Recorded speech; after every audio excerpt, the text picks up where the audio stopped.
அதிகாரம் 18.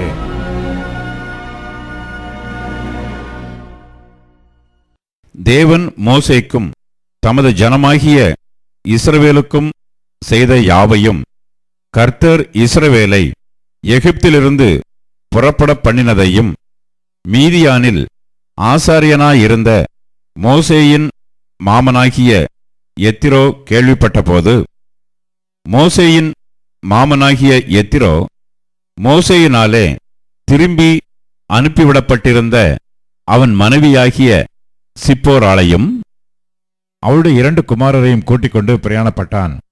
நான் அந்நிய தேசத்திலே பரதேசியானேன் என்று மோசே சொல்லி ஒரு மகனுக்கு கெர்சோம் என்று பெயரிட்டிருந்தான். என் பிதாவின் தேவன் எனக்கு துணை நின்று பார்வோனின் பட்டயத்துக்கு என்னை தப்புவித்தார் என்று சொல்லி மற்றவனுக்கு எலியேசர் என்று பெயரிட்டிருந்தான். மோசேயின் மாமனாகிய எத்திரோ மோசேயின் குமாரரோடும் அவன் மனைவியோடும் கூட அவன் பாளையமிறங்கியிருந்த தேவ பர்வதத்தினிடத்தில் வனாந்திரத்துக்கு வந்து, எத்திரோ என்னும் உம்முடைய மாமனாகிய நானும் உம்முடைய மனைவியும் அவளோட கூட அவளுடைய 2 குமாரரும் உம்மிடத்திற்கு வந்திருக்கிறோம் என்று மோசேக்கு சொல்லி அனுப்பினான். அப்பொழுது மோசே தன் மாமனுக்கு எதிர்கொண்டு போய் அவனை வணங்கி முத்தம் செய்தான். ஒருவரை ஒருவர் சுக செய்தி விசாரித்துக் கொண்டு கூடாரத்துக்குள் பிரவேசித்தார்கள்.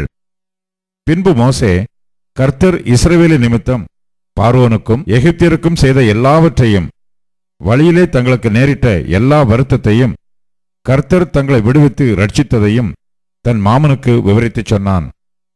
கர்த்தர் இஸ்ரவேலரை எகிப்தியரின் கைக்கு தப்புவித்து அவர்களுக்கு செய்த சகல நன்மைகளையும் குறித்து எத்திரோ சந்தோஷப்பட்டு, உங்களை எகிப்தியரின் கைக்கும் பார்வோனின் கைக்கும் தப்புவித்து எகிப்தியருடைய கையின் கீழ் இருந்த ஜனத்தை விடுவித்த கர்த்தருக்கு ஸ்தோத்திரம்.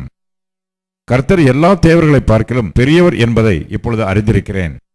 அவர்கள் இடும்பு செய்த காரியத்தில் அவர்களை மேற்கொண்டார் என்று சொல்லி, மோசேயின் மாமனாகிய எத்திரோ சர்வாங்க தகன பலியையும் மற்ற பலிகளையும் தேவனுக்கு கொண்டு வந்து செலுத்தினான். பின்பு ஆரோனும் இஸ்ரவேல் மூப்பர் அனைவரும் வந்து மோசேயின் மாமனுடனே தேவ சமூகத்தில் போஜனம் பண்ணினார்கள். மறுநாள் மோசே ஜனங்களை நியாயம் விசாரிக்க உட்கார்ந்தான். ஜனங்கள் காலமே துவக்கி சாயங்காலம் மட்டும் மோசேக்கு முன்பாக நின்றார்கள். ஜனங்களுக்கு அவன் செய்த யாவையும் மோசேயின் மாமன் கண்டு, நீர் ஜனங்களுக்கு செய்கிற இந்த காரியம் என்ன? நீர் ஒன்றியாய் உட்கார்ந்திருக்கவும் ஜனங்கள் எல்லாரும் காலமே துவக்கி சாயங்காலம் மட்டும் உமக்கு முன்பாக நிற்கவும் வேண்டியது என்ன என்றான். அப்பொழுது மோசே தன் மாமனை நோக்கி, தேவனிடத்தில் விசாரிக்கும்படி ஜனங்கள் என்னிடத்தில் வருகிறார்கள். அவர்களுக்கு யாதொரு காரியம் உண்டானால் என்னிடத்தில் வருகிறார்கள். நான் அவர்களுக்குள்ள வழக்கை தீர்த்து தேவ கட்டளைகளையும் அவருடைய பிரமாணங்களையும் தெரிவிக்கிறேன் என்றான். அதற்கு மோசேயின் மாமன், நீர் செய்கிற காரியம் நல்லதல்ல. நீரும் உம்மோடே இருக்கிற ஜனங்களும் தொய்ந்து போவீர்கள். இது உமக்கு மிகவும் பாரமான காரியம். நீர் ஒருவராய் அதை செய்ய உம்மாலே கூடாது. இப்பொழுது என் சொல்லை கேளும். உமக்கு ஒரு ஆலோசனை சொல்லுகிறேன். தேவனும் உம்மோடே கூட இருப்பார். நீர் தேவ சந்நிதியிலே ஜனங்களுக்காக இரும். விசேஷித்தவைகளை தேவனிடத்தில் கொண்டு போய் கட்டளைகளையும் பிரமாணங்களையும் அவர்களுக்கு வெளிப்படுத்தி, அவர்கள் நடக்க வேண்டிய வழியையும் அவர்கள் செய்ய வேண்டிய காரியத்தையும் அவர்களுக்கு தெரியப்படுத்தும்.